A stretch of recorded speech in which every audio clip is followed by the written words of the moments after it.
Now a story about one of America's most prestigious universities, a well-known family, and a legendary American Indian leader. It's a story about secrets and bones and maybe about grave robbery. It's an 85-year-old riddle, and the solution may be hidden in the windowless headquarters of a mysterious society. The secretive Skull and Bones Society was founded at Yale University in 1832, and its members have included the elite of the elite.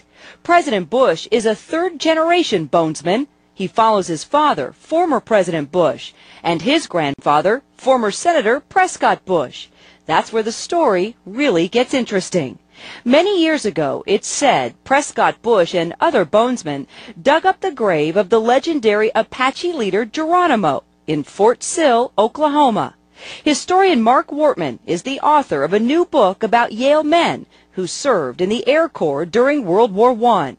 While he was doing his research, he uncovered a 1918 letter from a bonesman that suggests the Geronimo story is more than just legend.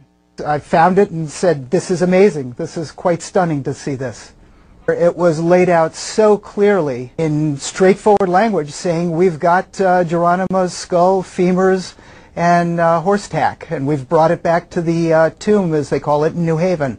Located on the Yale campus, the tomb is the windowless sanctum of Skull and Bones. Although the rituals conducted inside are shrouded in secrecy, it's said that to this very day, new members must kiss a skull during initiation rites. Are they kissing the skull of Geronimo?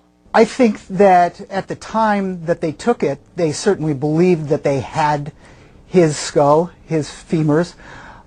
Whether that's true or not, nobody at this point can know for sure until they bring it back out and let it be tested. Geronimo's great-grandson, Harlan Geronimo, wants answers. I'm willing to volunteer and have my DNA taken and the DNA from the skull and do a genetic makeup. Geronimo says he's hurt by the possibility his famous ancestors' bones were stolen and could possibly be a part of student rituals. So now the great-grandson of Geronimo is asking for help from the grandson of Prescott Bush. I like to see, President Bush get involved in this issue and help return, the remains that was taken and also the artifacts that was taken back to the family, and have a proper burial, and restore the dignity back to my great-grandfather. For now, the mystery continues. Does the club Skull and Bones have the remains of Geronimo? And if so, will it return them?